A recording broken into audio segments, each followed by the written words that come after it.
प्रिय मित्र, हाम्रो युट्युब च्यानल मजरी प्रोग्राममा तपाईलाई स्वागत छ।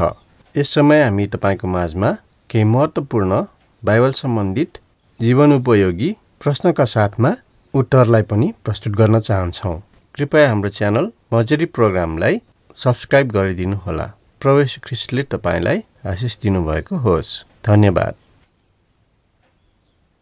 जब हामीले ख्रीष्ट येशूलाई हृदयदेखि नै साँचो रूपमा प्रभु अनि मुक्तिदाता भनी ग्रहण गरेका हुन्छौं, तब हामी ख्रीष्टमा विश्वासद्वारा परमेश्वरका के भन्छौं? कृपया मलाई स्पष्ट हुने गरी बताइदिनुहोस्। प्रिय मित्र, जब हामी ख्रीष्ट येशूलाई हृदयदेखि नै साँचो रूपमा प्रभु अनि मुक्तिदाता भनी ग्रहण गर्छौं, तब हामी ख्रीष्टमा विश्वासद्वारा परमेश्वरका धर्मपुत्र अथवा सन्तान बन्छौं।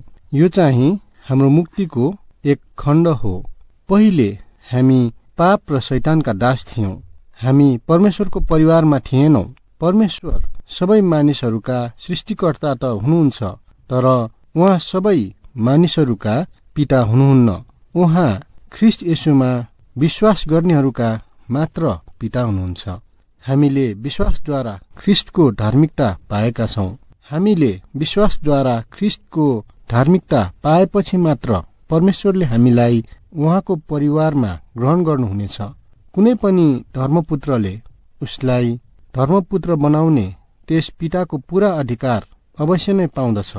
ऊ प्राकृतिक रीतिले शरीर अनुसार पुत्र नभए तापनि नियम अनुसार चाहिँ एक अधिकार प्राप्त पुत्र बनेको हुन्छ। ठीक त्यसरी नै हामीहरू पनि जो स्वभाव अनुसार पापीहरू थियौं, अब ख्रीष्ट येशूद्वारा आत्मिक रीतिले परमेश्वरका साँचो सन्तान बनेका हुन्छौं र हामी स्वर्गमा हाम्रो पूरा अधिकार पाउनेछौं।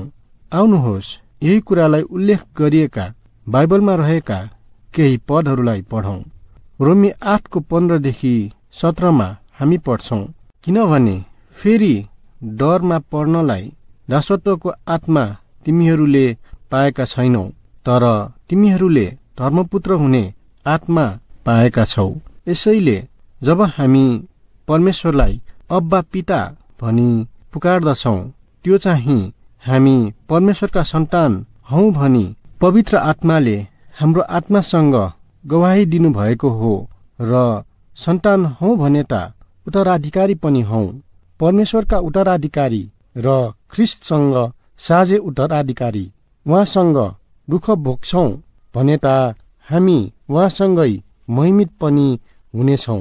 त्यसै गरी गलाती 3:26देखि 4:7 हामी पढ्छौं, किनकि विश्वासद्वारा तिमीहरू सबै ख्रीष्ट येशूमा परमेश्वरका सन्तान हौ, किनकि तिमीहरू मध्ये जतिको ख्रीष्टमा बप्तिस्मा भयो, तिमीहरू सबैले ख्रीष्टलाई धारण गरेका छौ।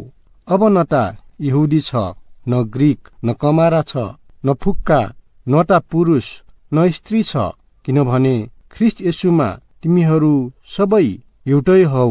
यदि तिमीहरू ख्रीष्टका हौ भने त तिमीहरू अब्राहमका सन्तान हौ र प्रतिज्ञा बमोजिम उत्तराधिकारीहरू हौ। मेरा भनाइको अर्थ यो हो, उत्तराधिकारी जबसम्म बालकै छ, ऊ सबै थोकको मालिक भए तापनि कमारा भन्दा फरक हुँदैन, तर बाबुले ठहराएको समयसम्म ऊ अभिभावक र संरक्षकको अधीनमा हुन्छ। हामी पनि यसरी नै बालक छौन्जेल संसारका दैवी शक्तिहरूको दासत्व मुनि थियौं, तर समयको पूर्णतामा परमेश्वरले आफ्ना पुत्रलाई पठाउनुभयो। उहाँ एउटी स्त्रीबाट जन्मनुभयो तथा व्यवस्थाको अधीनमा जन्मनुभयो। व्यवस्थाको अधीनमा रहनेहरूलाई मोल तिरेर छुटाउनलाई उहाँ पठाइनुभयो, किनकि हामी पुत्रको पूरा हक प्राप्त गर्न सकौं। तिमीहरू पुत्र भएका हुनाले परमेश्वरले आफ्ना पुत्रको आत्मा हाम्रा हृदयमा पठाइदिनुभयो, जसले हे अब्बा पिता भनेर पुकार्नुहुन्छ। यसै कारण परमेश्वरद्वारा तिमी अब उपरान्त दास होइनौ, तर पुत्र हौ, र पुत्र हौ भने त उत्तराधिकारी पनि हौ। मित्र, परमेश्वरको धर्मपुत्र वा सन्तान हुनु चाहिँ हाम्रो उद्धारको एउटा मुख्य आशिष हो। त्यसको अर्थ यो हो कि परमेश्वरको स्वभाव र गुणहरू पवित्र आत्माद्वारा हामीमा पस्छन्।